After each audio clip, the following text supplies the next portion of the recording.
The following is brought to you with limited commercial interruptions by the Chartrand Foundation.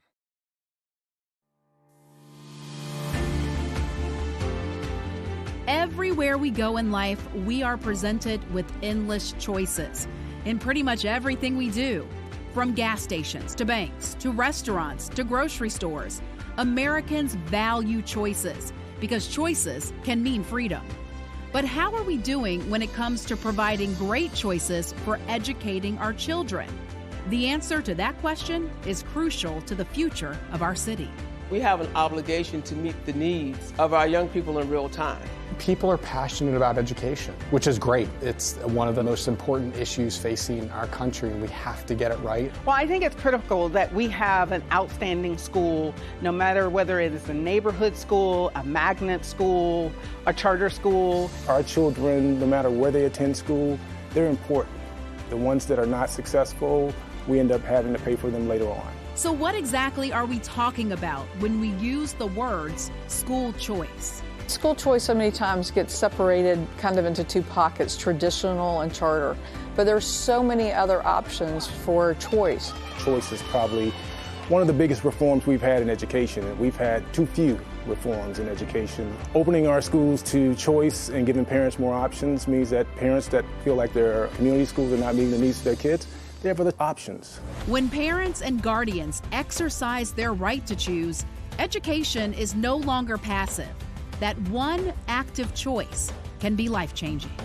There is nothing more empowering than to be able to choose from a wide range of really great options the school that best meets the needs of their children. The benefit is that you have a more engaged parent because that is the school they selected for their child.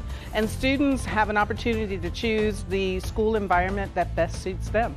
I think every family in America, no matter what their income, should have the opportunity to choose a school that they feel fits their children well and educates them effectively. But what sounds like common sense has sparked fierce, passionate debates in school districts all over the country. What would a real meaningful choice system look like? It would mean we're not arguing about which is better, a district school or a charter school. Most democracies don't do that. They assume all different kinds of schools, all of which are held accountable. I am somebody.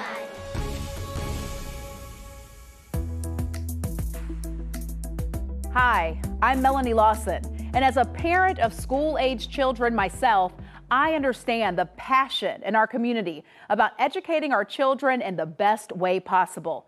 It is vital. And over the next hour, we are going to introduce you to a number of people that will help you better understand the issues, the complexities, and fortunately, the opportunities for school choice in Northeast Florida.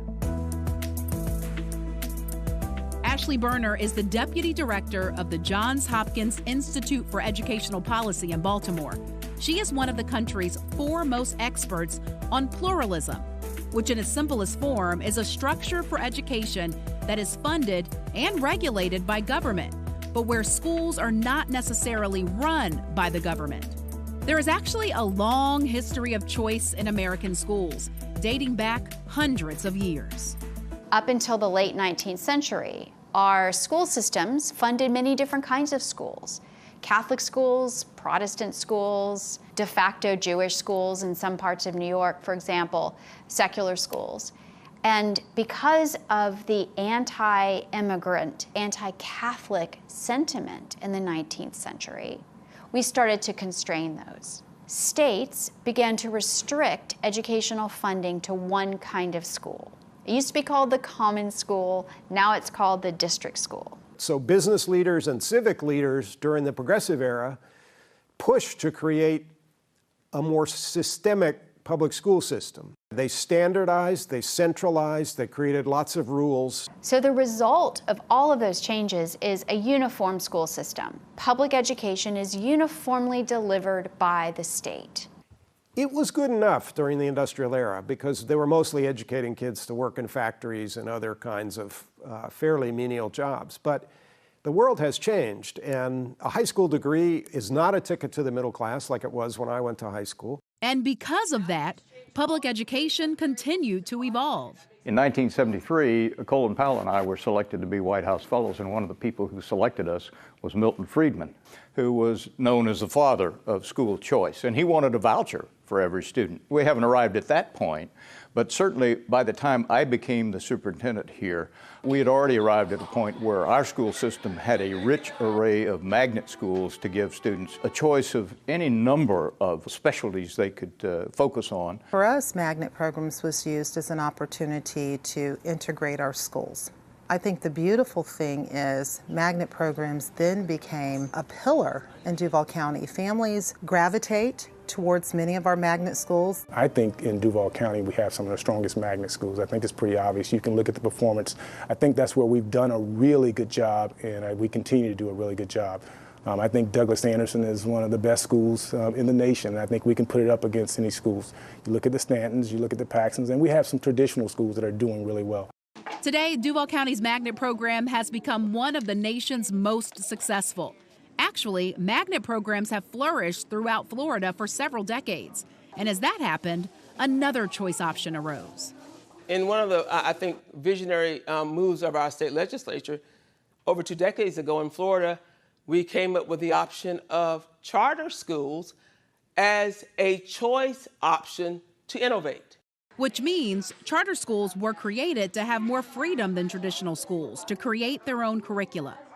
So here's what charters are. They are free, open enrollment, public schools, funded by the government but operated by independent boards with autonomy over curriculum, personnel, budgets, and schedules. They are not private schools. But recent research by Education Next in their 2019 annual survey reveals that only about 1 in 4 people know that charter schools don't hold religious services or that charters do not charge tuition. First off, they are public schools. Let's be clear. If you are a charter school chartered by Duval County Public Schools or the state, you are a part of Duval County Public Schools. They can't charge tuition. They have to accept everybody. If they have too many applicants, they have to have a lottery, so they can't select their students. But the reason they're chartered is to have independence, to have freedom from a lot of the rules that constrain so many of the schools.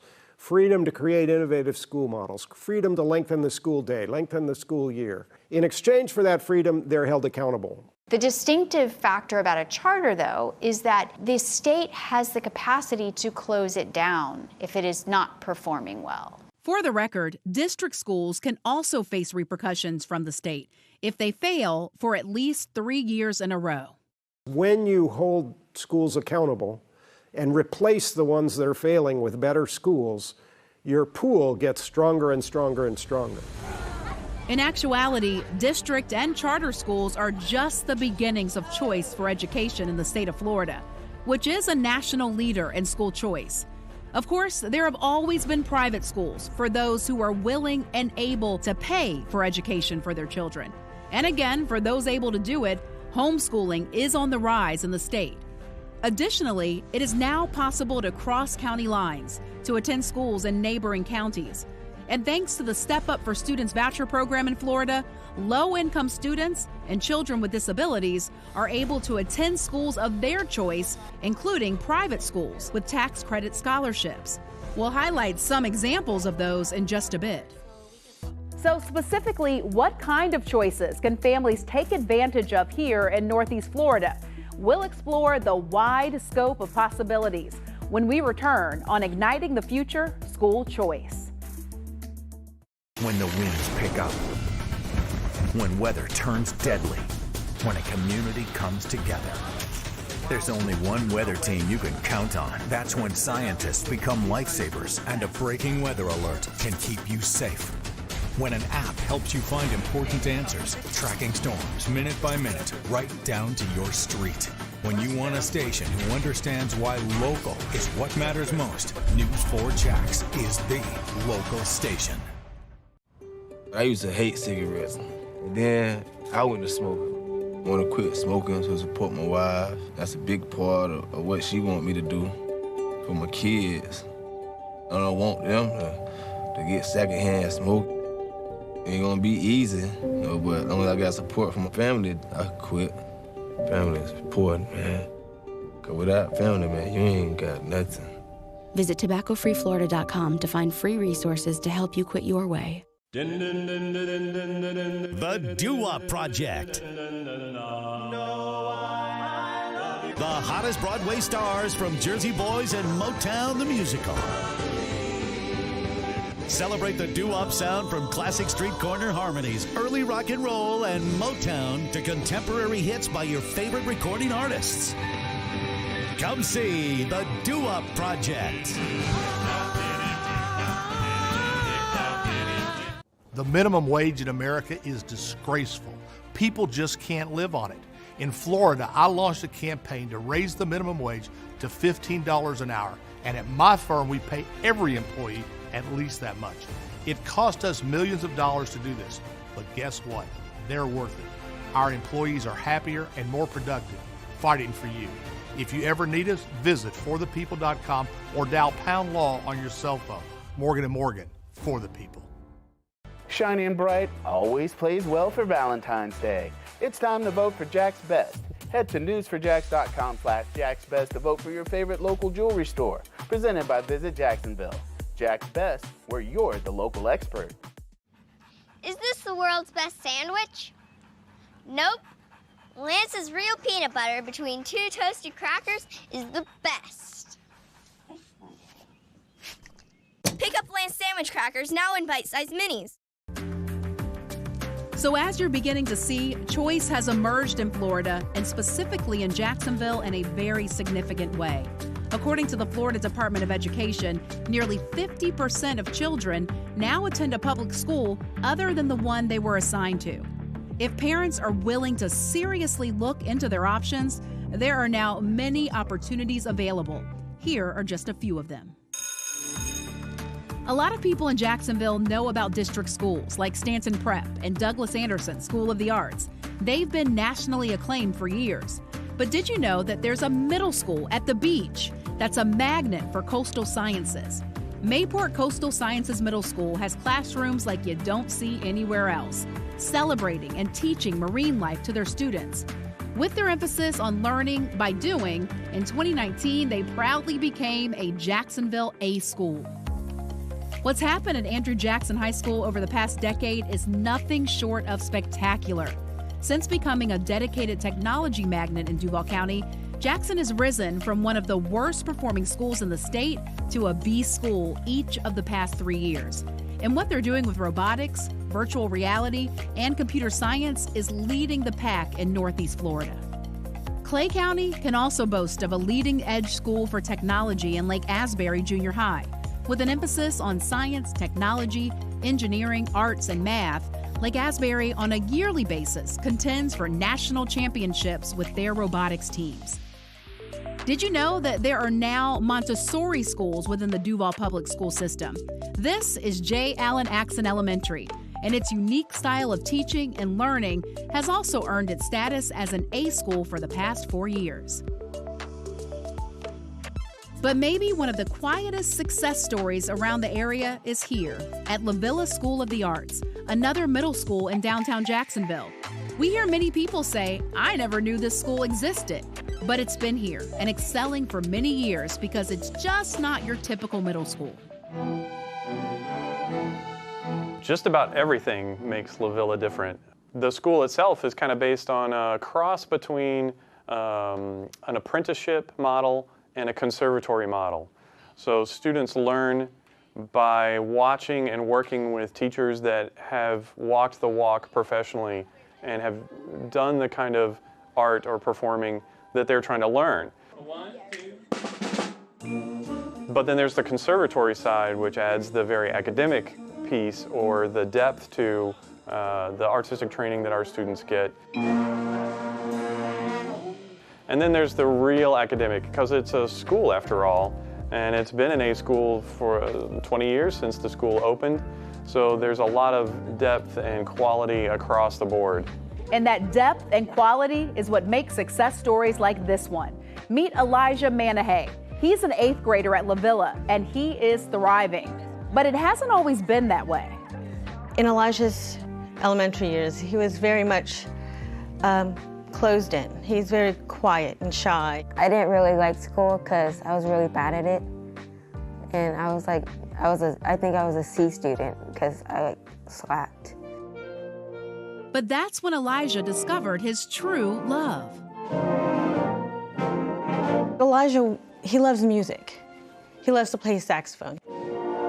And that love for music brought him here to La Villa and opened up doors for him far beyond just playing saxophone in the band. Band teaches me how to be responsible with my stuff and that everything matters. Instead of, oh, if you slack off, it's okay. It's not going to do anything, but it actually does. She's been here now for 2.5 years and has improved dramatically as a musician.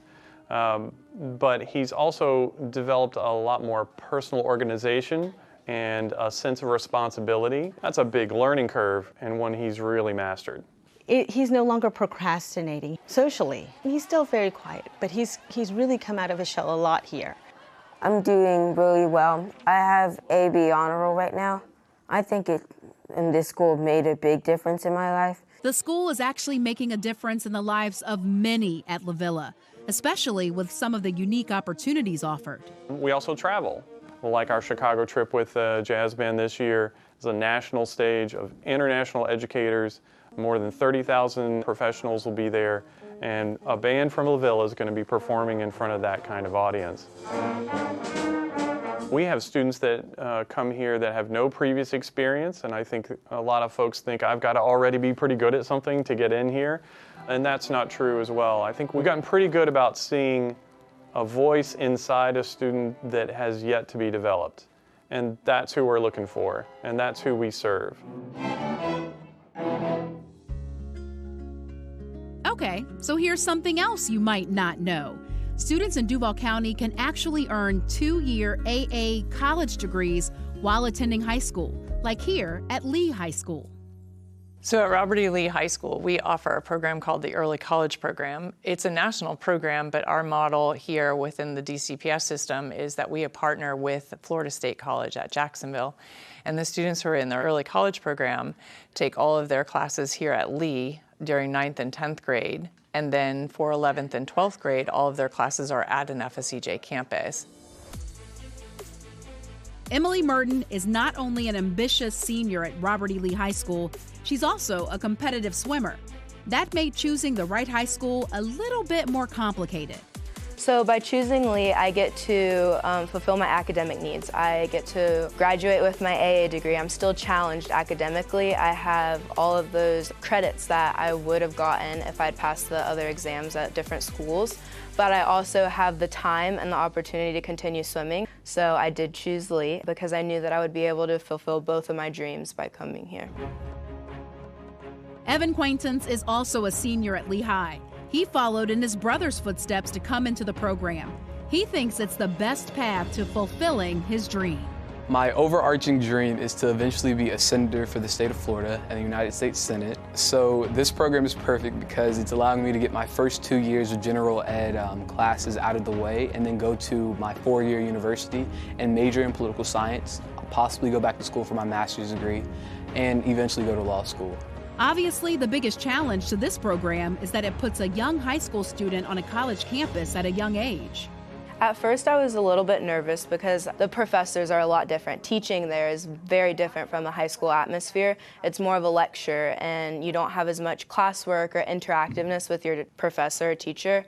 So I was a little bit nervous about that, but when I got to the campus, I realized that there was nothing to be nervous about. Most of the kids there were about my age, or if they were older, they were very kind and they had no problem with having a younger person on the campus, and all the teachers were very caring. They do, if you come to them, they will always care about your grade as long as you care as well. It took a while. It did take a couple of months, but once I got acclimated to the new environment, I loved it. I loved the feeling of not having a teacher telling me homework, homework, homework. I knew I had to write this down, I had to remember this, and I had to take my own responsibility over my schoolwork, and I honestly loved it. I can honestly say the scared little 9th grader that came into this library on the first day of school is a completely different person that's standing before you right now. I can take on much more responsibility. I'm an accountable person when it comes to my parents, and I think that's what all of us in the early college program came to the program looking for. It was the change that we needed. It was the risk that we had to take to be successful. I would say it was the best thing I ever could do. It will help endlessly in my further academic careers and goals there. And then also, I will be swimming in college as well. So I'll swim for 4 years, but I also will be able to complete my master's program and my bachelor's within that 4 years. To graduate with your AA degree and your high school diploma at the same time with no cost, no financial cost to the parent or the student is just unmatchable. For those who know what they want to do and those who know they can accept the responsibility that's needed for this program, I 100% recommend it. So all in all, the Duval County District Schools have continued to make strides. It is now considered a B district, rating 2 points above the statewide average. We've been very excited to see the progress that our public schools have made. Within just the last 10 years, we've moved from a graduation rate of 56% to over 85% today. What we've done as a district is we've shifted from that one-size-fits-all, where everybody has to do it this way, and recognize that there are some schools in our community that need additional services. Pretty proud of what we've done in Duval County in terms of opening up performing arts, our higher achieving schools, our Stantons, our Douglas Andersons, our Paxsons. I think we need to do even more, though, to meet the needs of our kids that are in underperforming schools. And that is where Duval County still needs to improve. The district still has 22 persistently low-performing schools identified in 2019 by the State Department of Education, mostly in the urban core. Only Tampa has more persistently low-performing schools than Duval. We still have too many schools where children are not getting the education that they deserve, and we need to do better. A letter grade of C is a grade that I think too many people have started to view as a positive. I can remember my dad saying to me that, you know, a grade of C you get by just sitting in the classroom. You don't have to do anything. And so a school grade of C, I don't think we should be satisfied with that. Choice should be that this is what I want for my child based on their needs. Choice should not be out of, I don't have a great choice in my neighborhood. Every option that is available in our district needs to be a high quality option. So we are just beginning to see the extent of school choice in Northeast Florida. We move on to charter schools, including a huge newcomer to the area, when we return on Igniting the Future School Choice. People love getting flowers, but you can't pick the ones in the park. It's time to vote for Jack's Best. Just go to newsforjacks.com/JacksBest to vote for your favorite local flower shop. Presented by Visit Jacksonville. Jack's Best, where you're the local expert. Want to bring your family back to the table? Join us right here in the Publix kitchen on River City Live. Chef Tony will show us how to make creative and easy to prepare meals weekly here at 11 on Channel 4. What makes Longhorn steak so legendary? Some say it's our flavor-packed signature seasonings. Some say it's how we pair them with our juicy, tender steaks. And some just say, mmm. Hurry in tonight for Longhorn's legendary flavors. Our new limited-time blackened salmon with our smoky 18-ounce outlaw ribeye and our rich and savory Flo's filet. That's how steak is done. Longhorn Steakhouse. You can't fake steak. Amortized 5-year debt schedule requisition. Come a little closer, mon petit chou. Feel that fascination if you're there. I think that I like you. I think that I like you.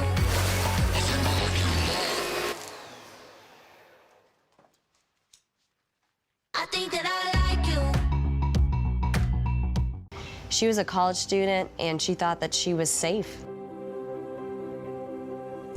Her parents thought she was safe at the apartment complex because they advertised that they had all these safety features, cameras, everything. None of it worked. And somebody broke into her apartment and raped her. In school, a young woman changed her whole life. It was so hard for her because of course she didn't want to talk about it. I've listened to a defense attorney tell my client, you let this happen to you. I get very angry when I hear things like that. I take it personally. I am standing in my client's shoes in that situation. Holding people accountable for the wrongdoing, you know, that's what we do. But whenever that is caused by someone who is a predator, I'm not talking about negligence. I'm talking about somebody who just decided they wanted something and took it. They get to deal with me.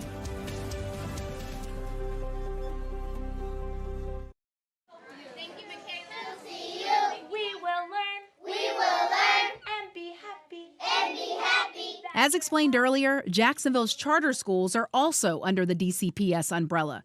What's the overall report card on them as we head into 2020? Over the last 8 or 10 years, we've really seen a steady increase in performance, at least in Florida.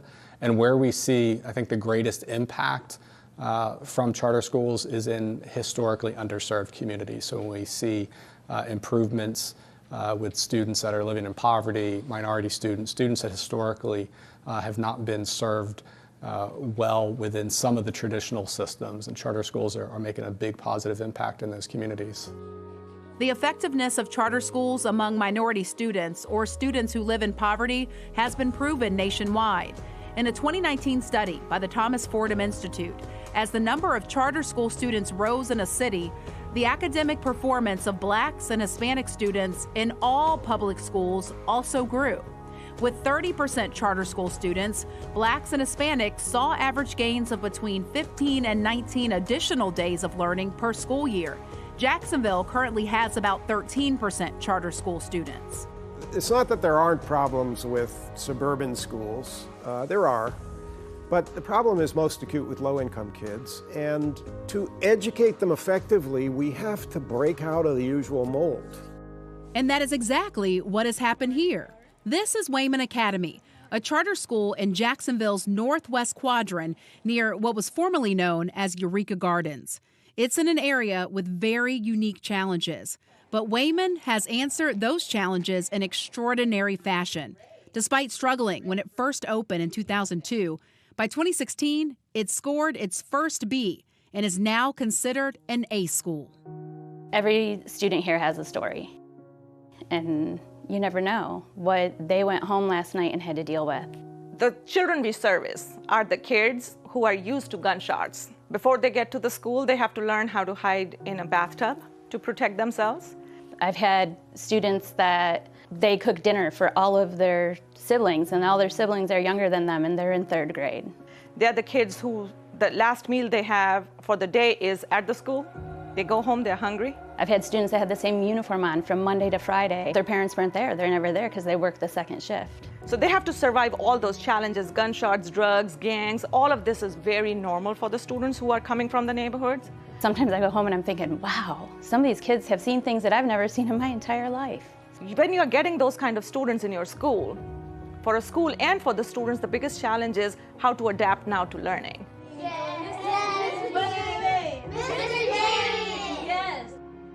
And that is where Wayman is excelling. Simran Bakshi arrived here 5 years ago and the school began to soar, overcoming the inherent problems of a school in this area by understanding who these young people were and what they needed most. What I've seen is a common denominator in every school that is a high-performing school is high expectations, behaviorally, academically. Don't bring your bar down. So the expectation bar actually went up from where it was here. So there were lots of tears of blood. We were crying, we were pushing ourselves. But guess what? These are children. We always forget. These are kids. These are kids who will do anything you want them to do if you push them. And no one was pushing them hard enough. But that changed in dramatic fashion thanks to a new directive and people. And the last step is Teachers like 4th grade math and science teacher Carrie Uhas, who have made the choice to be here. Growing up in the inner city of Detroit, I felt comfortable coming and teaching at Wayman. I wanted to make a difference and putting my own situation into the situation of the kids here. We mesh well together because I understand. I might not have the same look of what they're expecting, but I definitely know exactly what they're going through. Because that was me. I was raised by a single mom. I was home alone many, many nights, so that's why I'm here. She was able to tell them, I'm here for you, and I'm just like you. I'm one of you. And that's how she was so successful. And she moved with her kids. The kids that she has now in 4th grade are her kindergarten children, and parents fight to have her as their child's teacher. My students know that I believe in them. They know I am so proud of them. And that makes them want to exceed more and more. We set goals and we achieve our goals, but when they achieve them goals and they exceed those expectations is when it's a party. It's so much fun, and we love to celebrate. And with teachers like Carrie comes the fruit of students like Micaiah Thomas. Micaiah's a 4th grader at Wayman who has risen to the high expectations they have for him here. He was missing school. He was coming in late. He was not getting all of the opportunities that Wayman had to offer. But this school, these people, and this way of teaching changed Micaiah. I feel that attending Wayman has given him the rigor and the rituals and the routines that will make him successful. He has truly developed into the person who he is now. There is no secrets. I do not have a secret sauce. Just have the expectations and structure. That's it. I feel great. Watching their weaknesses turn into strengths, and then their strengths going to exceed their expectations is amazing.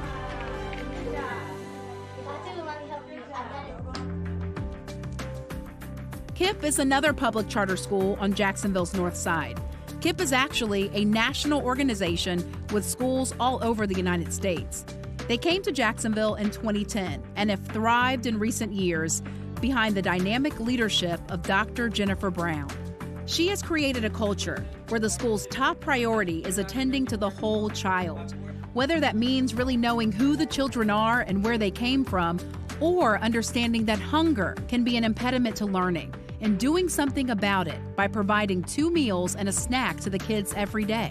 The teachers, the principals, my senior staff, they know when I am pushing them out of a place of love and responsibility to this community. It is no small thing for a parent to fill out an application and to decide that they want to send their precious children to us. That is no small thing, and people are making that choice for us every day. And I tell my team, we will steward that respectfully. It's math time! It's math time! I'm ready to learn! Get ready to learn! Each classroom at KIPP is unique. And there's nobody more unique than 4th grade math teacher Travis Duckworth, his school's Teacher of the Year in 2017. You ever heard anyone teach math like this? 7, 14, 21, 28, 35, 42. The challenge today is to keep the students engaged because we're living in such a society and in such a world where everything is dealing with technology. And so if it's not technical or something like that for the students, if it's not on the computer, it's hard to keep their attention. So you just have to bring that energy.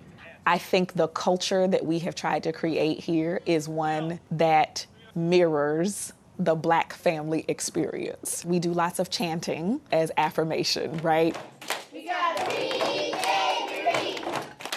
The more I read, the more I know. There's lots of rhythmical celebration and affirmation here. You will see posters and bulletin boards that feature contemporary and historical Black figures because we want children to see themselves.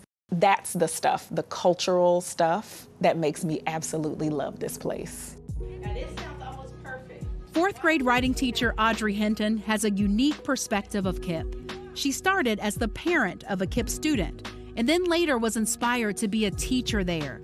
She first loved the way the school shaped her daughter. Now she loves the way they help shape her as a teacher. I love that we have professional development that takes place week in and a week out. What you hear some teachers say is, I go in my room, I close my door, and I teach, right? We get all up in everybody's business here. If you go into an effective charter school, you'll find that those teachers are being coached every day to become better, and that there's a tremendous investment in the development of effective teachers. We get to brainstorm and study, look at kids' work, and talk about how can we move forward to help our babies either accelerate or do some interventions. When teachers come here and they apply, we make them do a demo lesson. And then we say to them, You are going to get observed here more than makes you comfortable. And that's not because we don't trust teachers. It's because that's the way we get better. Yoshiki Wiseman is a parent who a few years ago faced a crossroads for her oldest daughter. We just didn't know what public school would be a good fit for her. We were really struggling because the schools in our area were not good schools. Grades were F's and D's. And that's when she found KIPP. First, she brought her oldest here.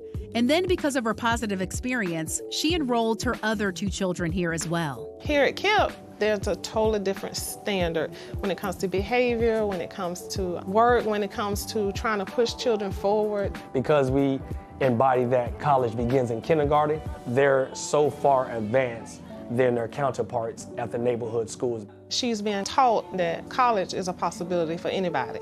Because she would come home and tell us about the colleges she learned about or the places the school is going to take her, and she was just excited to learn some of the different things she learned. We do not lower the bar because of the particular student or maybe their demographics or maybe their socioeconomic status. No, we believe all children, all students can learn. There's not magic happening here, right? Good teaching is just good teaching. One more story to tell from the charter sector. There will be major happenings in Jacksonville over the next 2 years, stemming from legislation passed in Florida in 2017 called Schools of Hope. We still have areas within the state with kind of chronically struggling, chronically low-performing schools. And our charter schools have not gone into those areas in the way that we'd like to see them. So those families really don't have choices. We have these families that are just stuck with one option, and it's a chronically low-performing school. At the same time, we have these amazing exemplars around the country of high-impact nonprofit charter operators that are going into low-income communities and opening schools and just getting amazing results, but they weren't coming to Florida. So what the Schools of Hope law did was to try to create the environment where those operators would want to come into Florida and serve students in those communities. And that's going to have a dramatic impact. I think it's a game changer. Specifically to Jacksonville, the legislation will prompt the arrival of IDEA schools to the city in 2022. Currently, IDEA runs schools throughout the state of Texas. We now operate 96 schools. We serve 54,000 students. 95% of our kids are minorities. 90% of our students are eligible for free or reduced price lunch. We started graduating students in 2007. It was our first graduating class. And since that 2007 graduating class, 99% of our kids have gone to college, have actually been accepted, enrolled, and matriculated to college. And those are 4-year colleges. 50% of our alumni graduate college. And while 50% isn't where we want to be, it's 4 to 5 times the national average for low-income students. If you're a low-income student in this country, you've got about a 10% chance of graduating college. If you are a low-income Hispanic or African American, you've got about a 20% chance of escaping poverty in your lifetime. So 2 out of 10 kids are going to escape poverty. The one variable that changes that dramatically and reliably is college. If that same kid graduates college with a 4-year degree, he's got a 75% chance of climbing into the top 3 income levels in this country. IDEA schools believe every child should go on to higher education, and they start in kindergarten, pointing every student in that direction. That journey culminates their senior year in high school with an incredible event. Like what happens in college football, IDEA holds a national signing day when every student announces publicly their plans for college. Brown University! Villanova University! University of Chicago! It's an exciting day. Every year with our graduating seniors, we celebrate their college acceptance. And every region, we just have this big event. We bring all the families there, the parents, the grandparents, all the kids, and every kid gets to get up on stage in front of all their peers and their family and their community and announce what college they're going to. It's an all-inspiring event. When IDEA comes here, we are so excited to partner with the school district. I mean, we really want to come in and have a meaningful relationship and partnership with Duval County Public Schools because we see ourselves as one part of a strategy to make sure that every single kid in Jacksonville and every single kid in the state of Florida has access to a great school. As we talked about earlier, there is also great school choice in Northeast Florida, in addition to district and charter schools. The Step Up for Students program, which serves more than 100,000 young people statewide, provides various scholarships that allow low-income students in failing schools to receive a voucher to attend a school of their choice, often a private school, like here at Guardian Catholic School. So we have about 415 students right now, age 3 through grade 8. 60% of them are here because they have the opportunity through a Step Up for Students voucher. That is critical to us keeping our doors open. She's here on a Step Up for Student scholarship. It's great because, like I said, public schools are free, but she can come here and get a quality education, get that one-on-one help that she needs, that she's actually doing amazing with now because of the scholarship program that they have, and I love it. For us, it's just the environment. Everything about the environment is just different. It's more togetherness here as well, too. And it's a big part for us to be more together than anything. For the parent, the moment is to say, wow, I really can open this door for my child. And for our students, to really help them begin to understand that they are competent. We're going to help you find your competency. We're going to help you continue to be stronger in that competency. And you have the capacity. Don't tell anybody that you can't do something. I can do anything when I try. And as you instill that belief and the parents and the school work together, it gets accomplished. And for the first time ever, from this school, she has A's and B's in literature and in English that she never got before because someone took the time out with her just to help her. I mean, and to me, that's everything. That's everything. So what's the impact of Step Up for Students? A recent Urban Institute report found that low-income students using tax credit scholarships were up to 43% more likely to attend four-year colleges than their public school peers, and up to 20% more likely to earn bachelor's degrees. And there are other voucher programs also making a significant impact. Gardner and McKay scholarships provide opportunities for special needs students, allowing them to attend specialty private schools like North Florida School of Special Education. We are just an incredibly unique school in Jacksonville. We offer academic services to children and young adults, ages 6 to 22, who have mild to moderate intellectual differences. And we like to use the word difference here in the school as opposed to disability. We feel that all of our children have unique abilities. We love them. We give them as many opportunities as any typical child would have to help them become the best version of themselves. Right, go here. We're going to get on the computer in just a few minutes, okay? For us, school choice and the parents being able to utilize these scholarships, I guess sums up in one word for me is hope. It gives our families hope that these children have an education plan that we look after and that we give them the best opportunity to really excel in everything that they do. And I've had many parents tell me the John McKay and the Andy Gardner Scholarship are such gifts to them because without them, financially they wouldn't be able to come to a school like this. High 10. There you go. There you go. So with many options in place, what remains to be done to expand choice and maximize outcomes for education here in Jacksonville? We'll look forward when Igniting the Future School Choice continues. Burger here, burger there. I go all in on any type of burger, but who has the best? It's time to vote for Jack's Best. Head to newsforjacks.com/Jack's Best to vote for your favorite burger. Presented by Visit Jacksonville. Jack's Best, where you're the local expert. Uh-oh. What? I think I forgot to lock my Buick. Got it. I bet you lunch you can't make it in there. I'm thinking sushi. Alexa, ask Buick to start my SUV.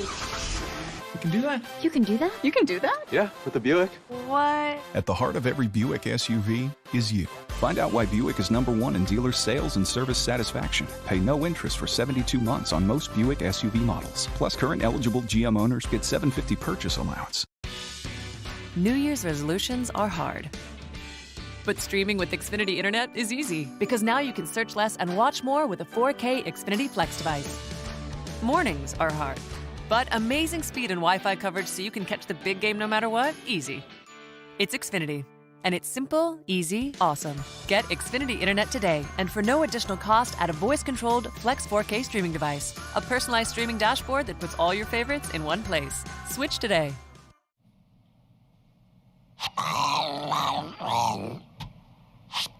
As the cheerleader, as a non-coming forward, if they smell it, you see teenagers smoking. Because I started smoking when I was a teenager.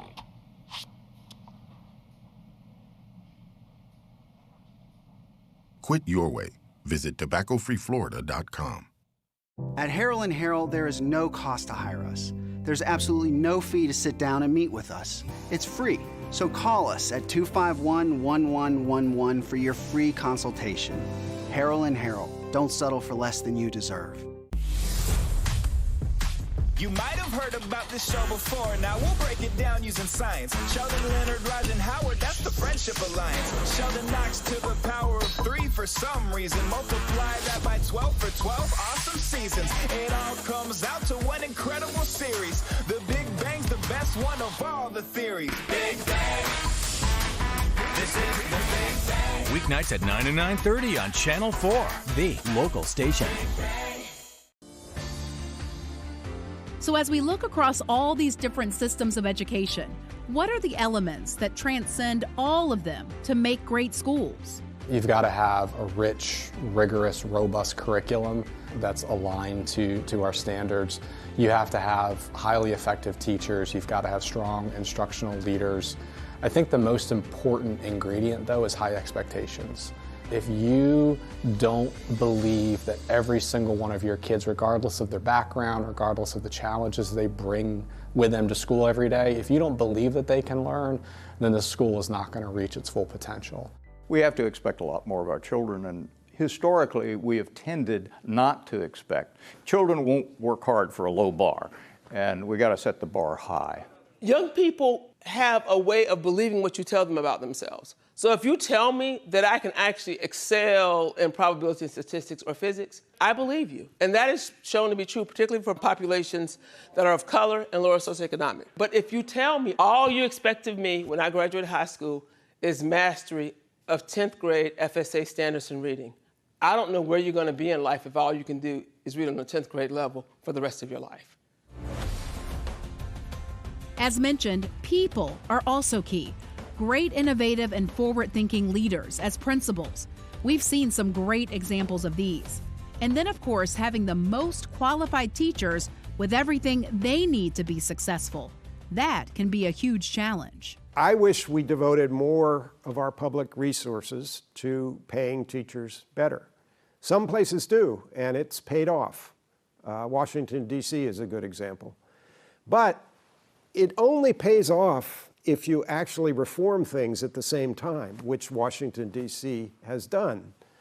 If you keep everything the same and pay the teachers more, you don't get much higher performance. Florida does rank near the bottom in teacher salaries, and I think you've seen a real strong commitment from the Commissioner of Education, the governor, and the legislature to really try and figure out a way that we can boost teacher salaries, because teachers in the classroom are the most important variable in all of this. And if you don't have great teachers, you're not going to have great schools. Towards that, Governor Ron DeSantis just proposed raising starting teacher salaries in Florida by nearly $10,000. That proposal will be addressed by the legislature this year. But possibly the biggest challenge to establishing the best possible system for education here in Northeast Florida is an all too familiar foe: politics. As we mentioned earlier, school choice is a heated issue, and there are clearly many opinions. Fights are mainly over money because public school superintendents tend to see the loss. You know, the money comes with a student in Florida, and the more students who go to other options like charter schools, the less money that the school district has. When we look at funding for public education and the many opportunities that parents have, the key here is when you lose numbers, you lose funding, but you're not losing enough to cut back services. So how are you continuing to pay at the same level of services when those students were in your system? That's a huge challenge. On the other hand, choice advocates believe that parents' rights are paramount in choosing the best school for their children, even if that means a child and the money that goes with them leaves a traditional district school. Us fighting with each other, I think, is the wrong fight. I think if there is a bone to be picked, we should be picking a bone around just the funding for public school students, period. Money's moving to, whether it's charters or public schools, it's where the kids are. And so we should be concerned about whether or not they're receiving a quality education no matter where they are. When we lose our focus off the educational needs of young people, and litigation takes the focus off the educational needs of young people, meeting about anything else other than how we're addressing the educational needs of young people takes the focus off the needs of young people. When we lose our focus off that, young people lose precious time academically that they cannot recapture. We've got to change the mindset of not only our public officials in Tallahassee, but also our local school board members, that it's okay that if the district's having a tough time educating kids in the inner city, let's say, it's okay to ask for help. And there are charter schools that specialize in education for underserved children, and we should embrace that. I think any organization that can help us be successful at meeting the needs of kids that have been in underserved communities in schools that have not been performing at high levels, then we should work with them. And I don't care why they're here, why they're coming. I just know that if they're doing a good job for those kids, if they're going to provide them with a quality education, I want to work with them. So how do we move forward in the spirit of compromise and fairness? You know, there are school districts like Denver and Indianapolis Public Schools that have decided, you know what, our charters are really effective. Let's partner with them. Let's give them buildings and let's ask them to take over failing schools and let's make them a partner of the district strategy. And we need to expose people to more of that. That is spreading around the country. There's at least 10 big city districts around the country that do that.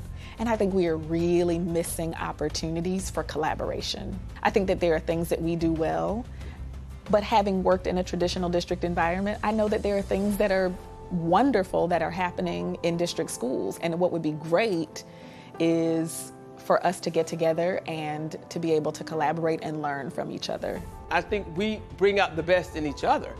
But if any particular entity is negated or demonized, then we underserve students. You know, there's great people in our education system all across the state. There's amazing teachers, there's amazing principals, there are amazing school board members and superintendents. We've got committed, talented people working together every day. We got to keep pushing hard. It's about all boats floating high in the water and not leaving any boat to sink. We're going to continue to focus on our schools and continue to make sure that we remove any roadblock that would stop them from being successful. I really believe that we need to move to a mentality of let's put kids first, not adults first, and let's make sure we have the right educational environment for every child in our community. It's going to have to be solved with more people sitting around the table and discussing, putting aside differences that have very little to do with providing those kids with a better education. By the way, one great example of working together is the annual School Choice Expo put on by the Duval County School District every January. Did you know at our Choice Expo, charter schools are there as well. So charter schools have an ability to engage with parents, to talk to parents, and they can talk to a charter school and then go talk to their neighborhood school and the magnet school. So they're all there in the same room together. And I think that that is an example of how we work together and embrace choice here in Duval County.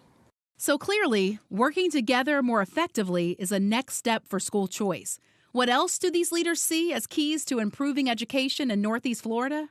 Where we need to focus the most is closing the achievement gap in this state. Again, Florida has made just amazing progress over the last 20 years. We've come from the bottom to near the top in almost every measure, but we still have areas in this state, neighborhoods, communities where their kids are being underserved and have been underserved for many, many years. Choice is necessary, but insufficient. Yes, it's important to have an expansion of options, But yes, it's important that those options be high quality.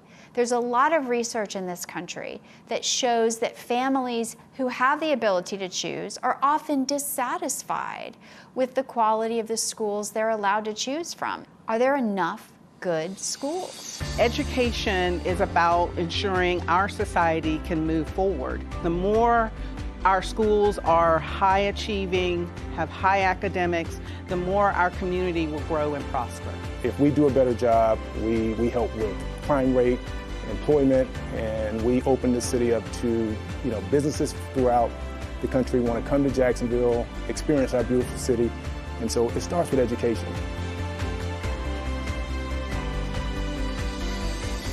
I would love for us to get some of the best practices from around the country or around the world, which we did at one time before, and bring those back to Duval and have the honest conversation.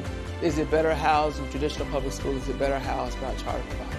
I would really like to do that and see the partnership form from that. I'm of the strong belief that every school ought to earn the right to educate your child. And not fight over the kids, but fight over who's best to give the high quality education to the kids. Imagine that. I certainly hope this hour has motivated you to pursue the best education structure for your family. I get it. As I said earlier, I have a child in kindergarten and second grade who I've advocated for since birth. And there are many ways for you to get involved in this choice discussion and make an impact. Don't be afraid to ask questions. Go to school board meetings, attend the School Choice Expo, and find the best space for your family. The more you understand, the better prepared you'll be to make that choice. Thank you for watching.